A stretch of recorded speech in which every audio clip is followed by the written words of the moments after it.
Hi hello good morning guys. നമുക്കിന്ന് കോളേജിൽ പോകുന്നൊരു വീഡിയോ ആയല്ലോ. അപ്പോൾ കോളേജുള്ള ദിവസം നമ്മൾ രാവിലെ കുറച്ച് നേരത്തെ എണീക്കണം കേട്ടോ. കാരണം ഒരു 5 മണിക്കെങ്കിലും എണീക്കണം. ഇവിടുന്ന് ഒരു 3 ബസ്സെങ്കിലും നമുക്ക് മാറി കയറിയാലേ കോളേജിലെത്താൻ പറ്റത്തുള്ളൂ. അപ്പോൾ പിന്നെ നാട്ടിലെ പോലെയല്ല, ഇവിടെ ബസ്സിൽ കണ്ടക്ടേഴ്സ് ഒന്നും ഉണ്ടാവില്ല. നമ്മളിതേപോലെ കാർഡ് ടാപ്പ് ചെയ്തിട്ട് വേണം കയറാനായിട്ട്.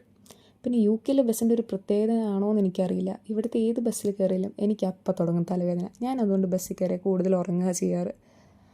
പിന്നെ ബസ് ഇറങ്ങിയിട്ടാണെങ്കിൽ നമുക്ക് വീണ്ടും കുറച്ചധികം ദൂരം നടക്കാനുണ്ട് കോളേജിലേക്ക്. ഇത് കോളേജിലേക്ക് പോകുന്ന വഴിയുള്ളൊരു ടണലാണ്. അപ്പോൾ ഇതാണ് നമ്മുടെ യൂണിവേഴ്സിറ്റി കയറിയിട്ടാണെങ്കിൽ നമ്മൾ വീണ്ടും ടാപ്പിൻ ചെയ്യണം. എന്നാലാണ് നമുക്ക് യൂണിവേഴ്സിറ്റിയുടെ അകത്ത് എൻട്രി കിട്ടത്തുള്ളൂ. പിന്നെ ക്ലാസ് റൂമിൽ കയറി കഴിഞ്ഞിട്ടാണെങ്കിലാണ് അവിടെ നമുക്ക് രജിസ്റ്റർ ഒന്നുമില്ല, അറ്റൻഡൻസ്. നമ്മൾ ഇതേപോലെ ID കാർഡ് ടാപ്പ് ചെയ്തിട്ടായിരിക്കും കയറുന്നത്.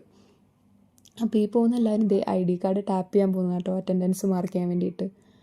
അപ്പോൾ അതേപോലെ തന്നെ നമുക്കും ചെയ്യാം, കാരണം എനിക്കും അറ്റൻഡൻസ് കിട്ടണമല്ലോ. അപ്പോൾ നമ്മൾ ID കാർഡ് ടാപ്പ് ചെയ്തു.